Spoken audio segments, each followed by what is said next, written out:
Good morning. My name is Winlaw. And I'm Laiba Imran. Our research topic revolves around the relationship between anaerobic exercise and candidiasis. Candidiasis can be categorized as an opportunistic yeast infection that affects 25,000 individuals annually, according to the Center for Disease Control Prevention. With a wide scope of areas it can infiltrate in the body, dense candidiasis cultures can be observed in the oral cavity, gastrointestinal, and vaginal tract. In susceptible people, that being those with weakened immune systems, systemic infections are possible. As stated by Pappas et al., who are researchers of infectious diseases and pathology in various universities, these systemic infections can prove to be fatal. 25% of the aforementioned number are cases that end terminally. This can be further demonstrated through Harvard Health Study, where during a lifetime, 75% of all women are likely to have at least one vaginal candida infection, and up to 45% have two or more.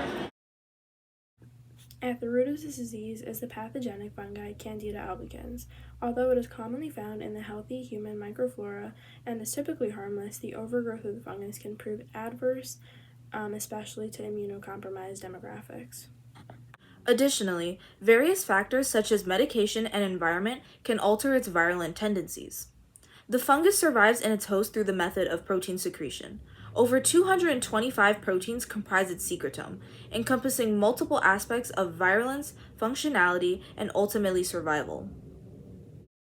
In glycolysis, glucose is broken down into two pyruvates, which are further converted into lactic acid and energy in the form of NAD. The application of this can be seen in anaerobic exercise, which can be defined as exercise without the use of oxygen. Furthermore, anaerobic exercise exerts a non-proliferative effect on cardiac fibroblasts to help prevent cardiac aging.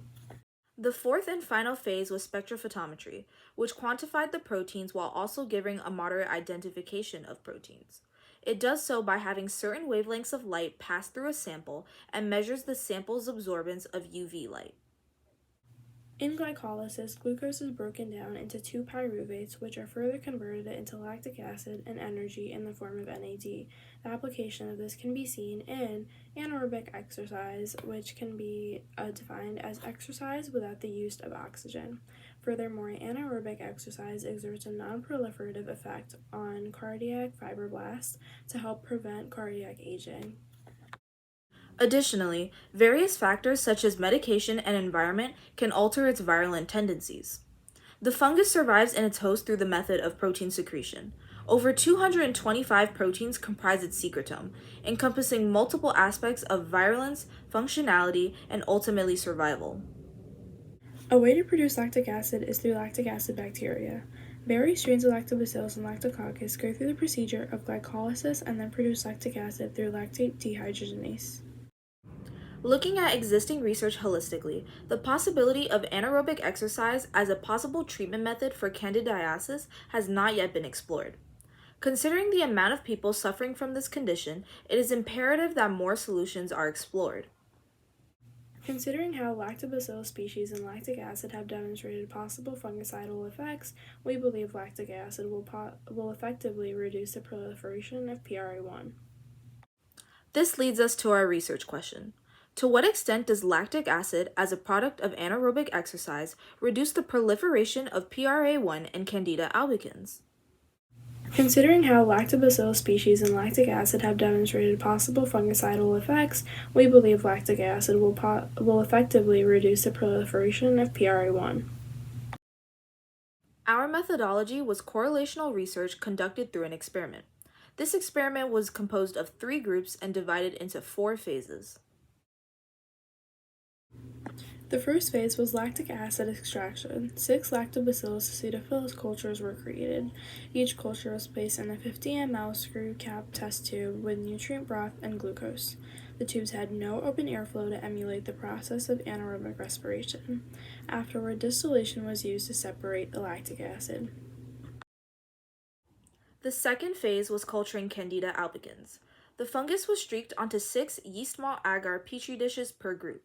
The control group had no lactic acid administered, while the experimental groups each had 10 microliters. Each group was incubated at 37 degrees Celsius for 4 days. The third phase of the experiment was protein gel electrophoresis. After the setup of the chamber system, the samples were placed. The system ran at 50 volts for 8 hours.